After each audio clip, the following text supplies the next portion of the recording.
Hey, sports fans, Coach Nick here, and welcome to the B-Ball Breakdown live show coming at you, as always, on midday on the West Coast over on a Monday. And I'm joined by Andrew Combo Salop today to talk all about the NBA and what's going on and hear from you, more importantly. So, Combo, how's it going? How was the weekend? It was great. A lot of beef here in New York. A lot of beef, a lot of people upset, maybe a lot of people with chips on ther shoulders. Parenthetically, I celebrated a birthday on Friday. That was exciting.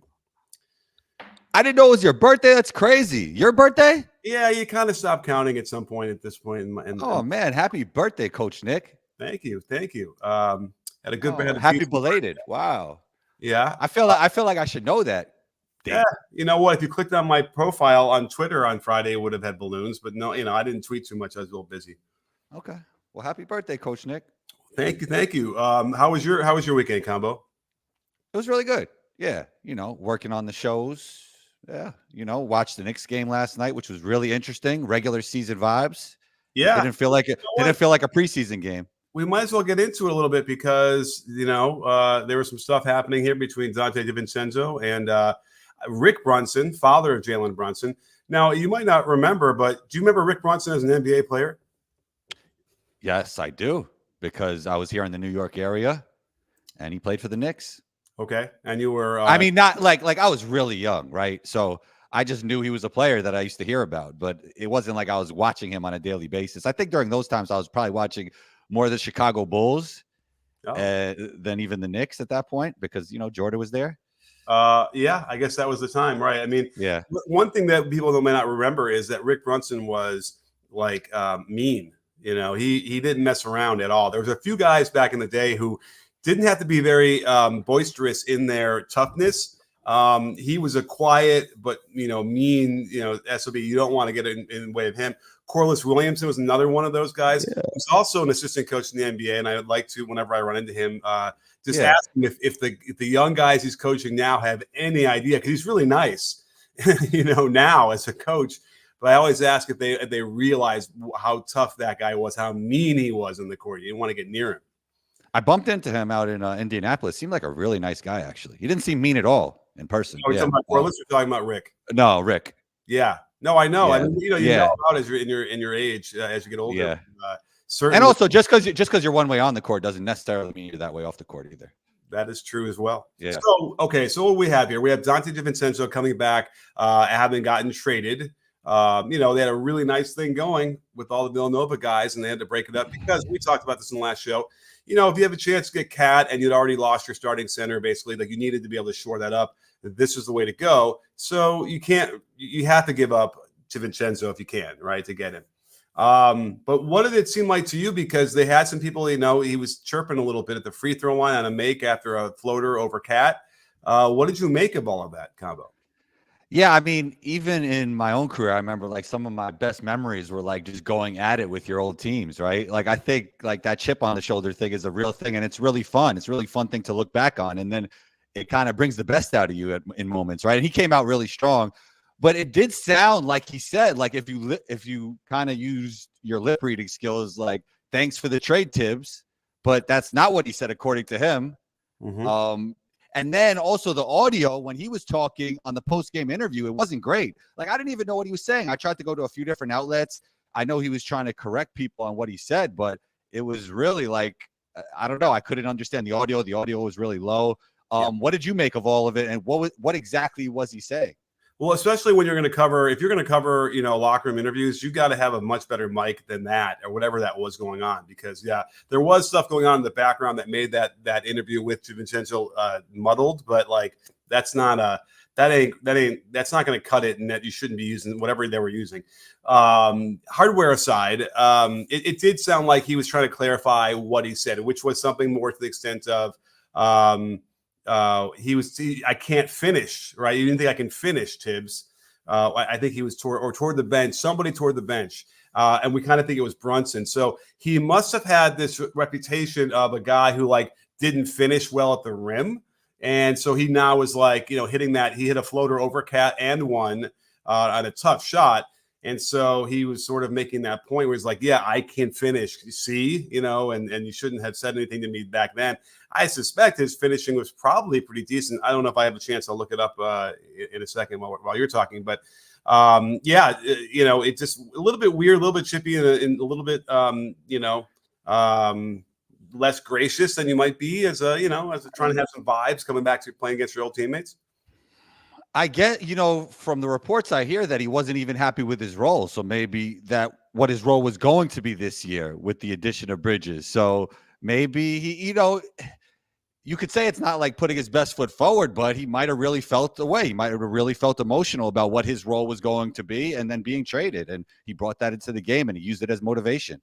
He also said something else during that back and forth, right? Like, this is what happens when you run the show. I don't know if he was talking to Brunson. I don't know if he was talking to Tibbs. And I don't know exactly what he was talking about. Was he saying like, look, this is what happens. Now I'm on this team. Now I'm cooking you up. Like, what exactly was he talking about? I'm not sure. Yeah. I mean, that was that the same shot or was that like same shot. Yeah. It was all in one. Yeah. So, I would think that what he was trying to say was he's like, yeah, see, I get to run the show a little bit. I think he might have been talking to Jalen at that point. So he goes, see what happens when I get to do it. I can do that stuff too in an interesting way. Now they were probably talking mess that between each other, and this is early in the game, but you have to imagine they might have been talking, trash to each other. So that was his way of saying, I could do that. Like, you got carte blanche to do whatever you wanted to do and all your ISOs and all their stuff, Jalen. And you know what? I can do a little bit of that myself. I actually tweeted this yesterday. Do you think in Dante's mind that he thinks anybody on the Knicks is better than him? Oh, yikes. I would say probably not. I would say probably right. Not. I mean, and they're all good friends and they're all in that sort of that bubble together. But like, he has to know that Brunson's better than him, right? I think as a person that plays basketball, you almost get to a certain level with a certain amount of confidence. That's true. So, that's true. Yeah. You want a little reality as well. But maybe he might have felt that way. He certainly felt like maybe like tapping into this whatever notion that he wasn't happy with his role. I don't know. I would imagine he seems like a great teammate, a guy that accepts whatever the role is. So I don't know if that really would be that true. But I certainly think that, if he had to sort of, willingly accepted that role he had on New York and now gets a little bit more here, but with Conley out, and he could play that point guard, combo guard role, and they love him already in Minnesota. Anthony Edwards was glowing about him as he should. He's a good compliment. A bigger role in the offense now with Cat gone at Minnesota. So we'll see. We'll see some more fireworks from DiVincenzo, who already had won a title with the Warriors, doing a lot of similar stuff too. Yeah, and who was really running the show in that game was Anthony Edwards. I mean, it's amazing how effortlessly he scores the basketball. He's gonna, I think, it could be Luka, it could be Jokic, but I think Anthony Edwards, if I had to take one person to an MVP this year, I'd probably take him. Yeah, well, we've been trying to talk about that for 3 years now, right? Since he got the league as a potential MVP. Before we get to that, let's just get to a couple things in the comments and the super chat. So thank you so much, Bobit. I appreciate it for the happy birthday wishes. And Bron, always great to see you out there. And Jada Race. All right. Well, guess what? We have a couple of super chats as well. So if you want your questions answered, the best way to do that is to go to the super chat route on the YouTube side. If you're over on Twitter, come on over to YouTube for a minute. And you can put your question there. And as we are saying that, we have our first super chat of the day from Stephen Bonsignore. Thank you so much, Stephen. Kolek, Deuce, Hart, Precious, and Mitch may be the most annoying, not best, bench in the league. Is there a minimum forward that would fit at the deadline to make that work? Jonathan Isaac is my dream if cut. Well, wait, I haven't heard anything about Jonathan Isaac being cut from the Magic. Have you? No. So I don't think he's going to get cut. I mean, I think he came back and he was, doing some nice things. They can need him. But what do you think about Tyler Kolek? Sorry, that's his name, right? Tyler? Yeah. Coach Nick, you're breaking up a little bit. Oh, really? Yeah. But I could talk about Tyler Kolek while we figure things out. I mean, I loved what I saw out of him in Summer League. Tibbs and the Knicks, they love their Big East guys. They love their lefties. And he's going to be a guy that could bring some toughness to this team if he gets the opportunity, because Campaign is now on the team, who's a really solid NBA player. So I think campaign might back up Brunson, but I do think if Tyler Cole got opportunity, he could really help this team. I mean, he's NBA ready with his IQ and his toughness, in my opinion. For sure. Yeah, he seems really under control, reads the floor well. Just is a good basketball player, a kind of guy that Tibbs, I'm sure, would love. And you have to imagine at some point during the season he will get an opportunity because someone's going to get tweaked and a little bit of banged up a little bit, and there'll be opportunities. So I could see him getting a little run during various times. But yeah. So the question then is, it looks like Josh Hart, they're going to start him. And Deuce will come off the bench. So that looks like it's pretty clear at this point, right? That's what it looks like. And then you got Mitch Robinson coming off the bench. I know it's a totally different position, but it does matter, right? Playing time, even if it's not your position, because Tibbs only plays a certain amount of guys anyway. So Mitch coming back eventually, and then you have Campaign, and then you have McBride. I think it's going to be tough for him to get minutes, but eventually I think he'll help this team. And he definitely fits Tibbs' identity and mentality for this New York Knicks team. Like, he's super tough. Sure. And, precious is precious. He can make a good play, and then he'll make the most confounding play as well right after that, and you never know what you're going to get. This is probably his last real chance in my mind to, establish that he can iron those things out under, significant minutes. He played 24 minutes a game last year, which is kind of higher than I thought it was. And I don't know, if he's going to have that same role now, but there certainly is an opportunity for him, but he's going to have to figure out just how to limit his mistakes. And they're egregious, like throwing the ball in the backcourt and stuff like that. You scratch your head. So we'll see. Now let's talk a little bit about the Knicks. In terms of how their offense looks right now. I watched this game of the starters to see what was going on. And nothing has really changed. Confusion. It takes way too long to get in their sets. The shots are not there. You can catch a couple highlights of Cat, which is okay, great. But other than that, they're not penetrating the defense very well. So I would be majorly concerned about the offense and not so concerned about the defense. I feel like we're seeing some really good play on that end by OG, by Bridges. That's all working nicely. So that's going to help them a lot in the beginning until they get the offense ironed out. But I am concerned that whatever they're doing isn't working well enough to get their offense smooth and running optimally. What do you think they could do differently? Do you think it's just a chemistry thing that'll work itself out over time? Well, that's what I was looking at. Who is the culprit? Why are there always people pointing and get over there or whatever? I kind of think it's Cat. I think Cat might not always be in the right place. We know Cat's pretty smart, so he can figure that out. But for whatever reason, they're not on the same page. So yes, from what we've seen from Cat in the past, it shouldn't be an issue with him being able to eventually get comfortable and learn exactly where he needs to be in a quicker way. But they all need to kind of do that as well. So Tibbs is going to have to get on them to break into their offense quicker, get into their spots faster. And get into the set much more quickly, because otherwise you got 10 seconds from the time you're starting the offense, and that's not enough time. They're going to get screwed with long twos and contested tough shots more often than not. So that's what I'm worried about. But I don't know. What do you think? Do you feel like they're going to be able to iron that out? Yeah, I mean, both teams look terrible in the first half, even though the intensity was high. Like I said, it was regular season vibes in terms of intensity. But if you watched a part of that game, it didn't even look like basketball. And then almost it was that when Anthony Edwards went off, that's when things kind of settled down for both teams, and both teams looked a little bit better. But, at this point of the season, it's really hard to say. And it is a totally different dynamic. They never had a player quite like Cat on this team. And they're going to definitely have to iron things out and make some adjustments. And hopefully Tibbs can make those adjustments, because in the past, he's had the reputation of being a little bit rigid. So we'll see what develops. We shall see. And it's important, because if you want to make a deep run in the playoffs, your offense better run better than what we've seen there.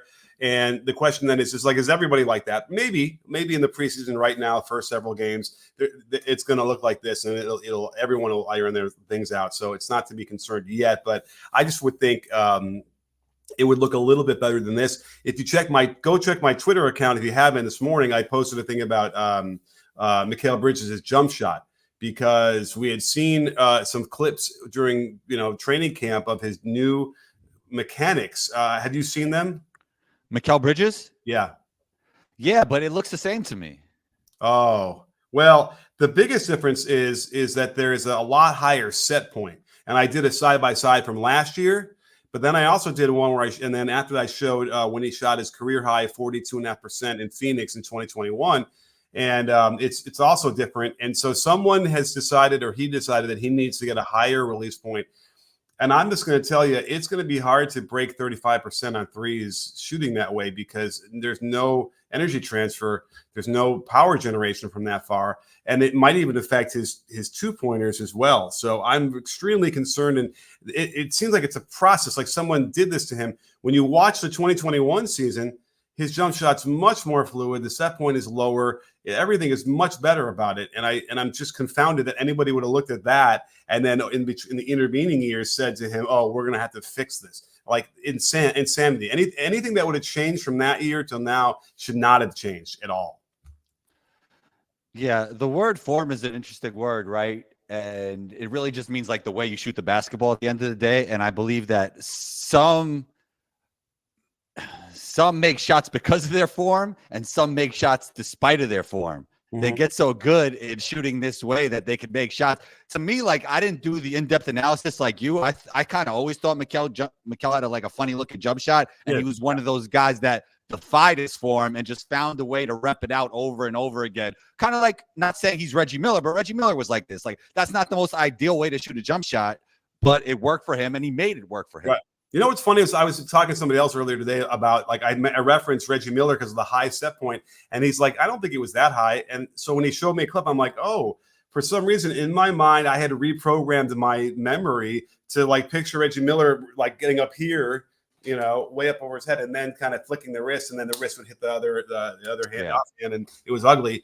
But it, you know, when you look at some of the replays, it is lower, and on the release, both arms go up, and that's probably what was kind of getting confused in my mind. So when he ends up finishing, both hands are up over his head, and then his right hand slamming into the left.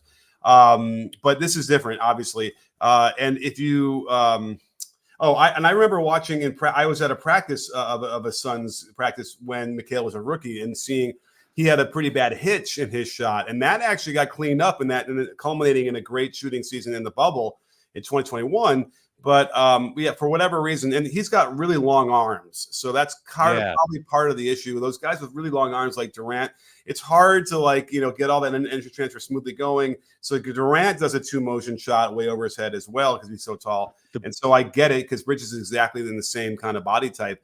But we've already seen the proof over an entire season that it's much better when he doesn't release it that high. I don't know how much truth there is to this, but with my experience playing with bigs, the guys who were the best shooters as 7-footers that I played with were always the guys with shorter arms for 7-footers and smaller hands for 7-footers. Yeah, I've always noticed that. Like the best shooters I've ever played with that were like 6'10" and up, always their wingspan wasn't ridiculous, right? And usually the guys who are like have the crazy wingspan are the bigs that are kind of like rim running, dunkers, and all that kind of stuff. I'm sure you could find examples of 7-footers with long arms that could shoot it, but for the most part, that's what I've noticed. Yeah, I think it's also power calibration. They're big, they're tall, they're strong. Yeah. It's hard to keep that from slamming in the backboard or going over the backboard, and that's how they are able to do that. I don't think it's ideal. There's other ways to learn how to control the power and the calibration of that, but we shall see how this is going to translate, and we'll know pretty quickly. I would imagine after about 8-10 games, we're going to get a handle on where Bridges is and what he's going to end up shooting. So we'll see. We have some other super chats. Let's get to those real quick. So Jada Race, thank you so much. Hey, Coach, do you have any teams that are going to surprise people and win games like Orlando last season? Gosh, that's a great question. I don't know. What do you think, Combo? Well, I talked about the Rockets 2 summers ago in Vegas at a show, right? And they came out really strong, and I think they could get even better this year. I think they could surprise a lot of teams. They have a lot of young talent on that team, and if they could put it all together with veterans like Fred and Dylan Brooks, I think they could make it happen. I mean, Jalen Green averaged 30 points over the course of that final stretch of last season, and let's see if I think a guy who could be their best player, Alperen Şengün, eventually could blend in with that, and they could become a dynamic duo. So I think the Rockets are definitely a team that could surprise. Yeah, I hear you. And then, everyone's loving Reed Shepherd. That little clip came out. Like a pickup game, basically. It was like, okay. You weren't high on Reed Shepherd. He's tough, Coach Nick. He looks tough to me, but I'm listening. If I walked you through the clips that I was going through in Summer League, I don't think you'd argue with me too much. But no, I was there though at Summer League. He looked great. I don't know if you could say he looked great. There was enough evidence to my mind where it didn't look great. But you know what? Let me do a deep dive. Maybe by next week we'll have a better understanding of him, what he's done so far in the preseason, because that's going to be more indicative too. But we'll see. But I will say that he seems kind of polished in that Tyler Kolek way as well, right? And he can make plays on defense too. Yes, more athletic than Tyler Kolek, definitely a better shooter than Tyler Kolek, and yeah, I mean he's very skillful, man. He's just more skillful than Tyler Kolek, but both good players. Yeah, and I liked how he was able to explore and find openings in the mid range. That was probably the best thing I saw in the summer league stuff from Shepherd. So we shall see. But you're right as far as mentioning those players in Şengün and Green. I mean, Green I've never been the biggest fan of, but here's a chance for him on if they're a little bit better this year to see how he can do on a better team than a team that's not trying to win. So Houston's a good call. How about on the East? Anybody that might surprise us? I feel like Orlando and the Cavs are teams that everybody would talk about being a surprise, but when everybody's talking about it, they're no longer surprises, right? So right. Yeah. Well, Orlando is already the surprise. Okay, here's a good segue. Good segue. If you want a real surprise, you watch the Hawks play. I mean, they're supposed to be abysmal this year. So what do you think? You saw Zach play? Yeah, I was watching the number one pick a little bit, and you know what? There's not a ton of data yet to figure him out, but he's good. He can shoot the ball, and he's got good length. He's active. I suppose it was a factor of like this draft. It's a weird draft of maybe since there wasn't a clear cut, that's why he went. But I would anticipate him helping, and you know what? He could be in the rookie of the year talk without question because he should get like some good time. Because remember, rookie of the year ends up being about who gets like the most playing time, right? Who gets the most opportunities, independent of how well a team does. And so I would anticipate him, having some good numbers, playing off of Trae Young, and there could be something there. So I definitely feel like, considering how much of a surprise it was or how unknown he was, I think he'll have a pretty decent rookie year. Yeah, that is interesting. He definitely was in a weak draft. He definitely doesn't have the upside of like a Chet and definitely not of a Wemby, right? Mm-hmm. Like those two guys have a super high upside, but he was thought to be a guy that like at the least could be 3-and-D because of his athleticism and his ability to shoot. And then hopefully he could develop more than that and get a higher ceiling. So I really like he struggled in summer league. I didn't think he looked great, but one thing I did notice, like he had a pretty nice handle for his size. Like he has some skills. So he made a really nice through the legs pass, which showed his feel for the game, right? During that game that you watched, Coach Nick. Yeah. So he's showing a little bit of everything. So yeah, I mean, I think he might be in the mix for rookie of the year, but I would go with Matas Buzelis of the Chicago Bulls for rookie of the year. Yeah, I've seen a little bit of that, and he looks also polished. That's the nice thing about rookies these days is they're coming in more and more polished every year, right? Yeah. Ready to help, a lot higher skill level right from the get-go, which is nice. Yes. And even like some of these rookies from currently have even been ready defensively, which we haven't seen in the past. Players like Mobley, like Barnes, like even like Cade Cunningham, even though the Detroit Pistons were terrible this year, like they're ready on both sides of the floor, which is really interesting. Right. And don't forget, like I'm glad you brought up Mobley. Mobley, I have my eye on him too to see if he's going to make any kind of jump offensively, because I remember when I was kind of brutal on him when I first saw him as a rookie, and I think I was kind of using Luka as sort of like, well, he was when he came in as a rookie.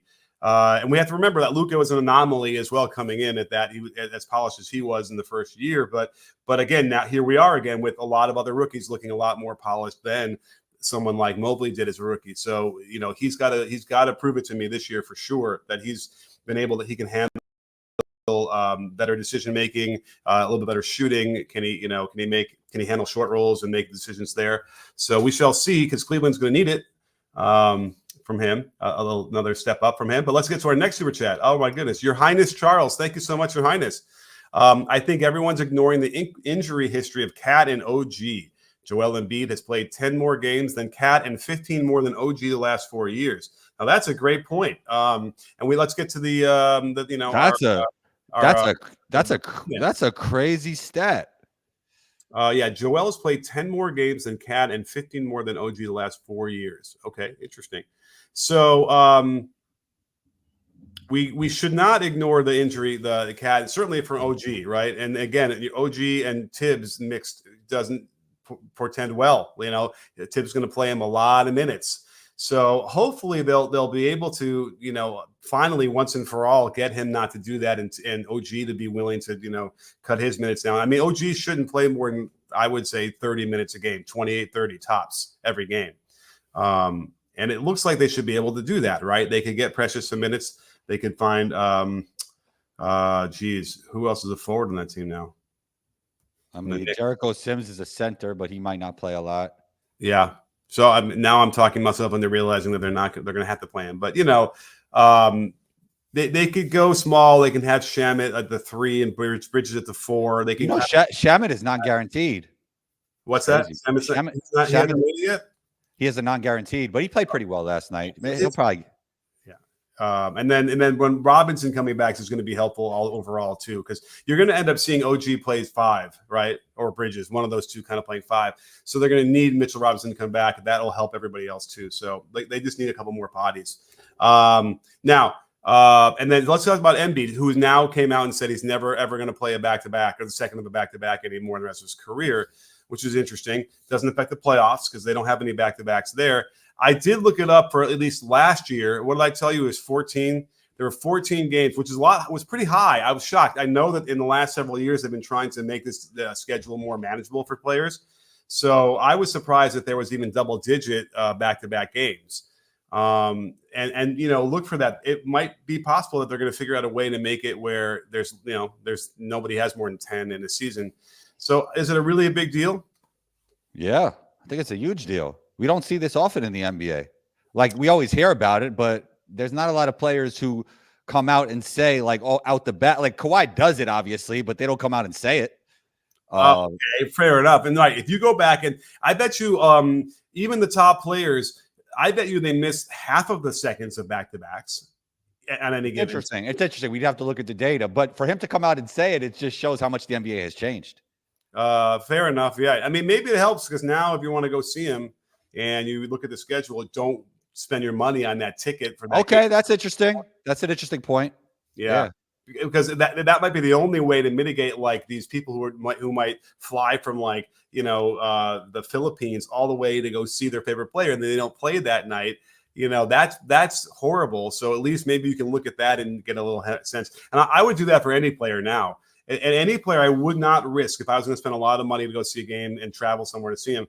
If I realized it was second of a back-to-back, I would not choose that game. I would choose a game where there was days off, they were home, whatever, that kind of thing, just to make sure the highest chance of them playing independent of a specific injury.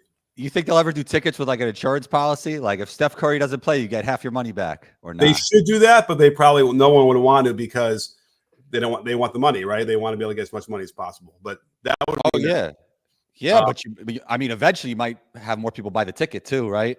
If you get that insurance policy. Yeah, that's true. Because you won't pay it out every time because they're going to play on some of those. Like if people start to realize this about the back-to-backs, right? Like, that's interesting. So you know what? Maybe they would do that because again, if you offer it, when you offer insurance, right, it's because you know that you're not paying out on X percentage of those policies you're selling, right? And that's how you make it. Right.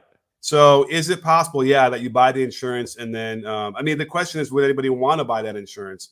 Because it makes the ticket that much more expensive too. But that's interesting. I like the idea. We come up with good ideas here on the B-Ball Breakdown Live show. Yeah. You in? Listen, if you travel more than like 1,000 miles, then you should get to meet the player if they don't play. How about that? Ooh. Which happens a little bit. But I mean, that's gonna. How many thousands of people would that be? That's tough, right? You think that many people are traveling like 1,000 miles? I mean, make it. I see what you're saying. You could like prove in that, like have like a section of the ticket, like here's where I'm from and all that stuff. Yeah, you can prove like here's my plane ticket where I flew in from, whatever, and then that could be interesting. All right, we have Alan, best friend of the breakdown, Alan Tran. Thank you so much, Alan. Don't count out the Warriors. This current team is giving me the vibes of the 2022 team. Okay, let's break into that. I have some experience with the Warriors this year. And what's fascinating about this team is that they have a whole bunch of players that are all sort of the same ability level and size, and so you're talking about like Buddy Hield, you're talking about Melton, and you're talking about Gary Payton III, and there's another player I'm forgetting right now who's a part of this whole group of players all that same size. Who am I forgetting? Um, and by the way, Buddy, if you might have seen the and then BP and Pajemski. And then Moses Moody. So they have all these players that are sort of a glut in the same position. It's going to be very, very, very difficult for Coach Kerr to figure out how to manage these minutes. There will be multiple people upset. I will tell you that right now with their role, with their playing time. I'm not sure how they're going to fix that. I hope that they can accept what it is if they're winning.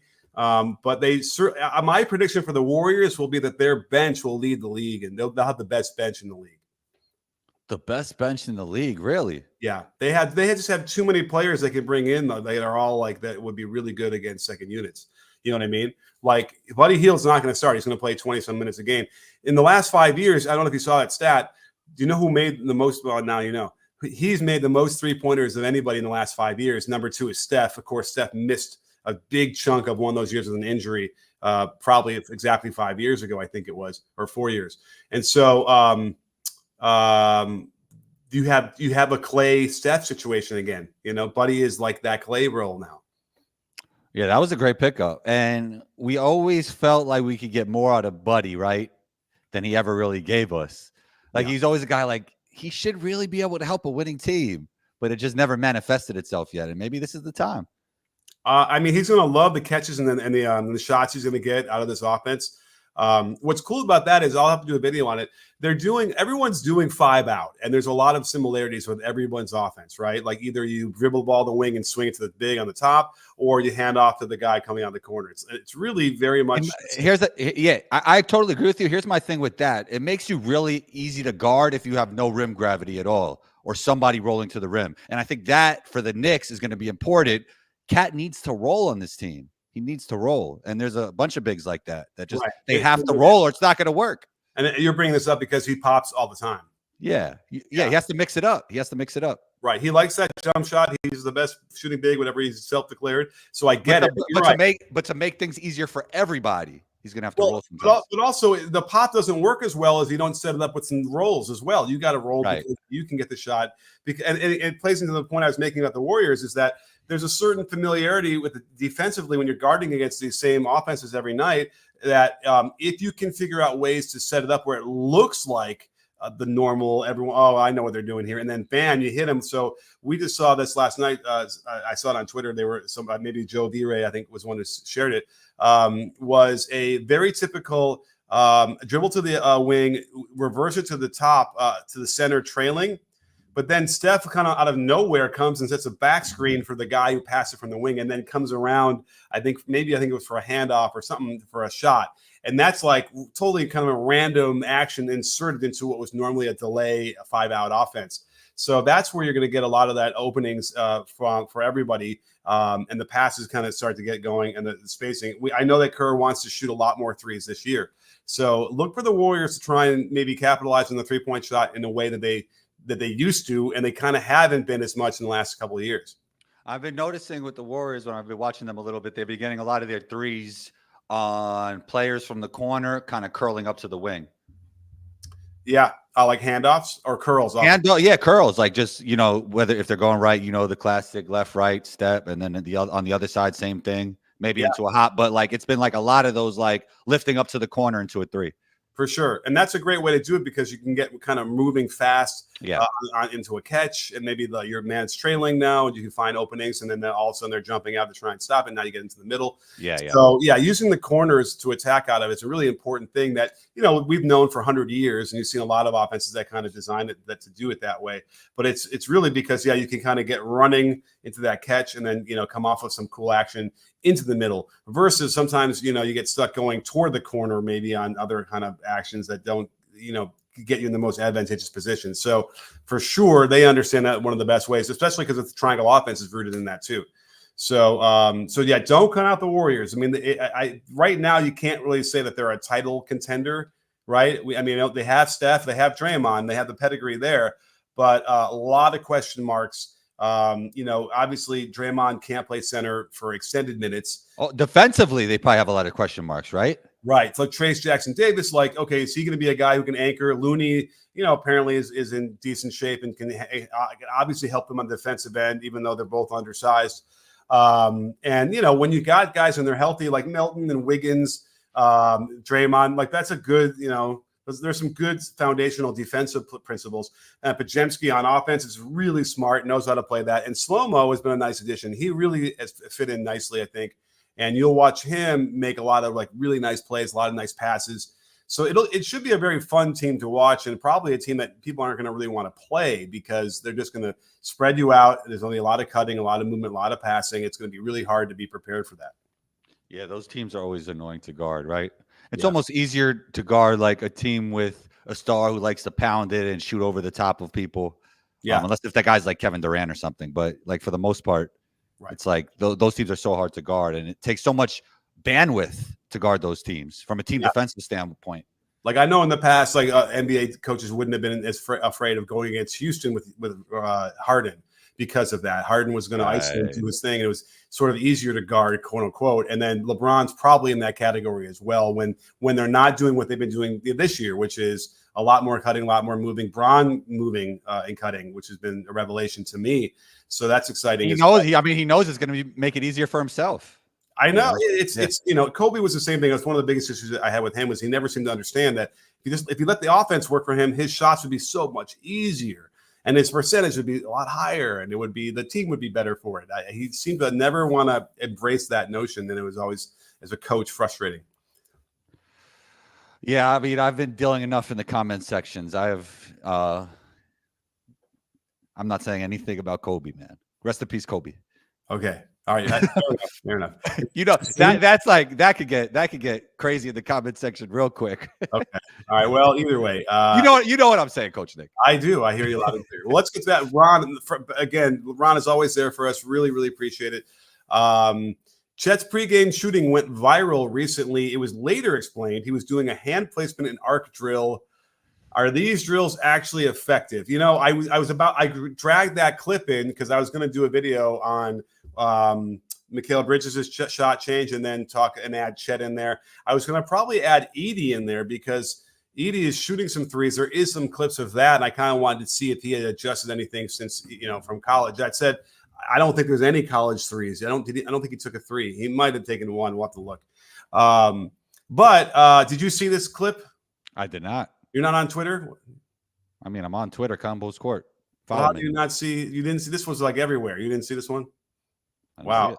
So I watched Chet play this year, and he looks even better, by the way. Okay. Well, did you see him so many threes? Because that's you know what? I screwed up. I wanted to do that before I started the show. I wanted to check it out. Maybe I can check it out now. While you talk, I'll check out the clip right now. So go ahead. Okay. See if you can find it. Chet and pregame. It's ugly. But it wasn't even the offhand, which was coming off kind of early. It was what it was kind of almost turning into a one-handed shot.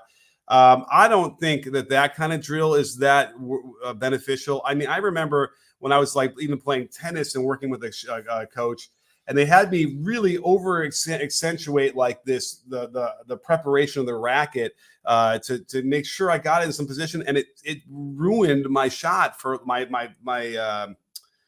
I think it was my backhand, which was my better shot anyway. It kind of like threw my backhand off, for like weeks. So I don't think it's worth it to kind of get into that kind of stuff because I'm always focused on the rhythm and the alignment and whatever they're doing there. I want to simulate as much as possible and keep that the same in the game, like.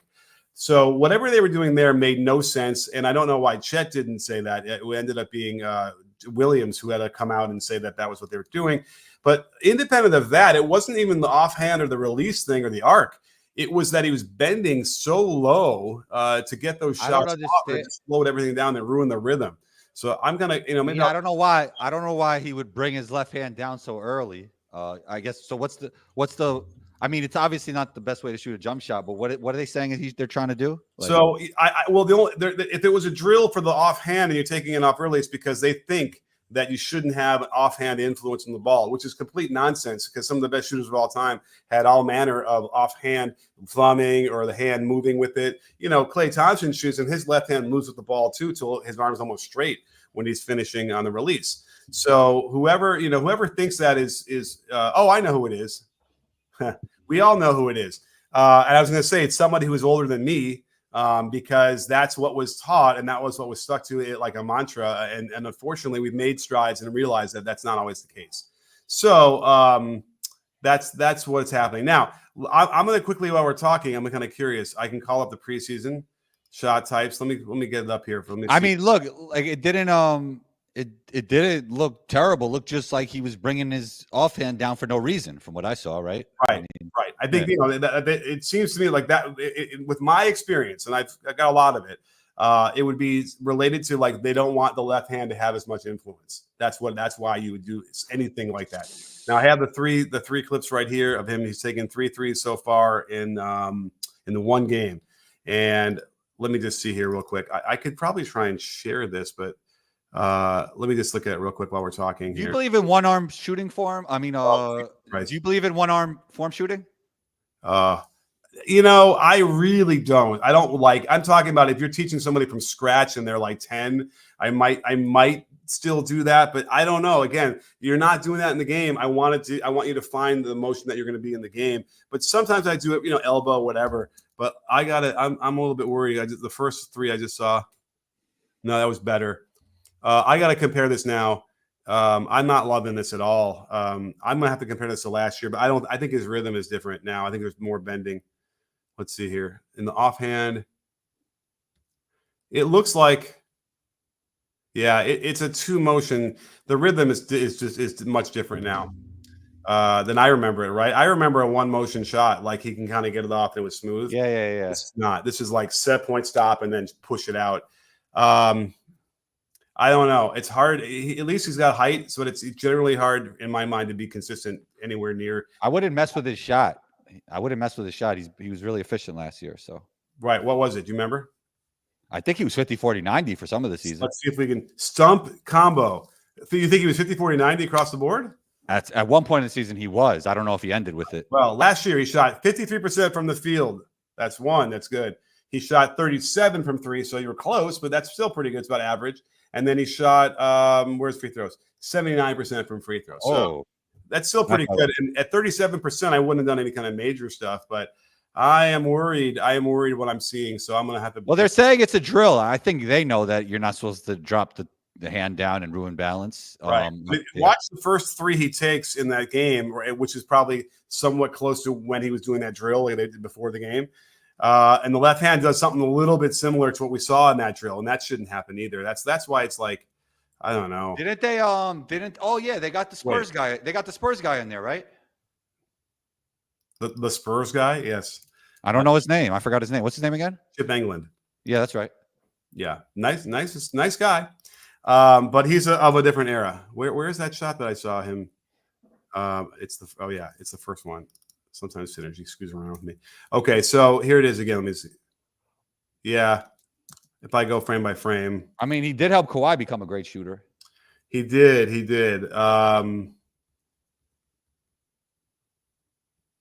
Yeah, I don't know. It's we'll have to see. We need more data. That's all there is. But anyway, I hope that we explained that pretty well. I think we did as far as what they were trying to accomplish. But again, you have to worry about that when you start mucking up, rhythm and stuff like that and too much bend. But Andrew Zhu, thank you so much, Andrew. Great to see you as always. Dubs offense smoother without Klay. Thoughts on Klay's debut with the Mavs? I didn't see Klay's debut with the Mavs. Did you? I did not. Rapinola. I'm sorry. I've been a little bit distracted, I guess. But I'll have to dig through it. I'm sorry, Andrew. We'll dig through it and we'll have some thoughts about that. But I didn't get my thoughts about Russ, and we're almost out of time. Yeah, tell me your thoughts on Russ. I watched a little bit of the Abu Dhabi game. He looked solid, but what do you think? But Andrew is saying that the Dubs offense is smoother without Klay. I don't know if it's Klay was anything that didn't make it smooth last year. I don't. Well, I think from kind of the vibes perspective, not even on the court stuff, just like he didn't probably want to be there anymore. He felt slighted because of the money stuff. So, that could lead to on the court stuff, It could, and certainly he had some interesting comments that were about the Mavs that if you want to read deeply enough into them, could have also been a comment on the Warriors, right? Like he said something about Luka that could have been a slight against Steph about pick and roll or something. But at any rate, I will dig into that and look and see what he looks like. Sorry, but we'll get to that. I don't want to talk out of turn without knowing what happened. But let's talk about Russ real quick because I went through some of that footage. I wanted to see how the Nuggets were looking and how Russ would fit in. Because at first I just watched the Nuggets. I'm like, oh yeah, and then I'm like, oh, let's see how Russ. So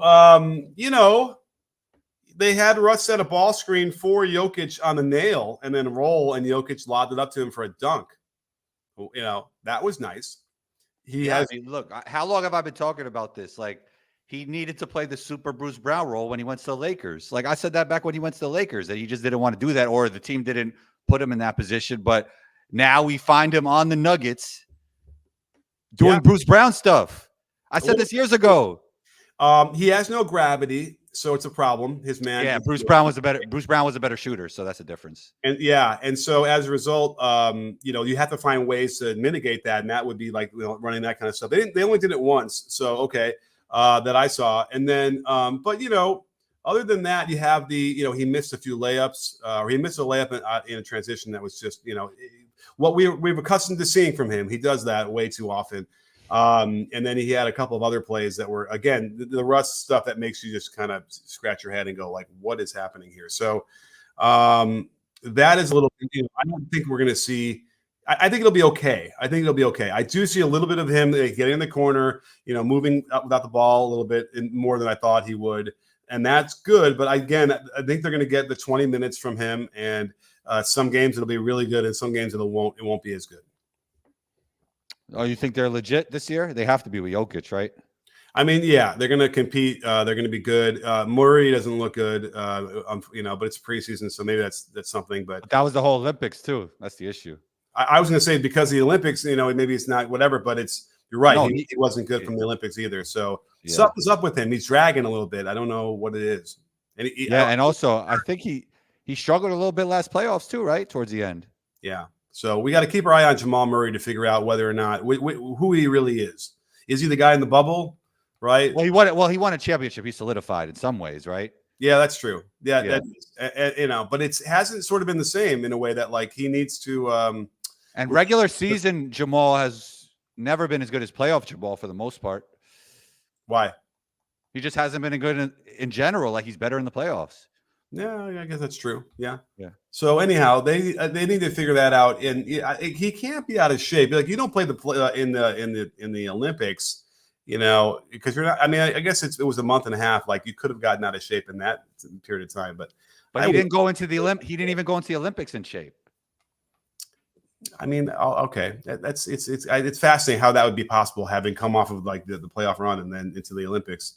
But how long would it take you to get out of shape, you think, if you didn't? I don't know. I never found those things out. Right. Well, good for you. I have to imagine if you went 3 weeks straight without doing nothing, would that be enough? I know what the first thing to go is cardio, usually. Yeah. More than anything. I would think at that level, at that age, 3 weeks would have to be like this is be longer than Coach that. Nick, for this type of basketball and how fast the NBA is, you could get out of shape basketball wise quick. Like in life, he's probably in shape, but it could happen really quick, I think. All right. So if he did nothing for like 3 weeks straight, and then whatever, that could happen. But I would like to think that he was doing something and maintaining something. But there's got to be an explanation, and that could be one of them is the cardio or something, because he looks lethargic. His jump shot looks just sort of like off. So at any rate, I'll have to do a deep dive there and figure that out. But they're going to be good. Jokic is good. They're just too good, and they have too much talent all the way around. We're even seeing the guard Brown. Yeah, Brown. Doing a little dribbling, trying to expand his role. He showed some of that in Kansas. Yeah. And Russ is going to have to deal with having to be off ball a lot. They're going to play him alongside Murray and Jokic, which they did. He won't bring the ball up, but they'll be able to try and find minutes, I suppose, for him when they both go to the bench, and that's when you'll be able to see something. But again, you're going to see shots where he misses layups. You're going to see him, missing threes. You're going to see him, miss, pull-ups. He just won't be very efficient, I don't think, offensively, unfortunately. Yeah, I agree. I mean, hopefully they could find the best version of Russ, but he's shown flashes over the past few years of figuring it out, right? I don't know. But I guess, yes, in the sense that, they figured out like, okay, the 20-minute a game Russ is really the optimal Russ at this point. And I think he's okay with that. And so that'll be what they are going to have to do.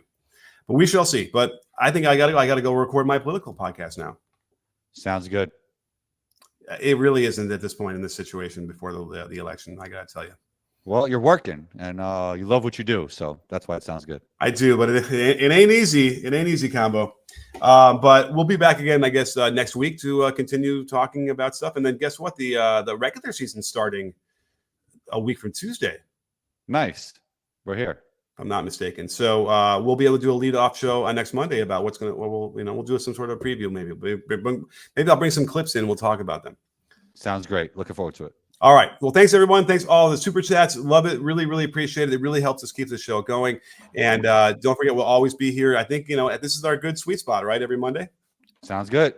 All right, Combo. Thanks so much, and thanks everybody else out there. And don't forget, sports fans at P-Ball Breakdown. We're not a channel. We're a conversation. You in?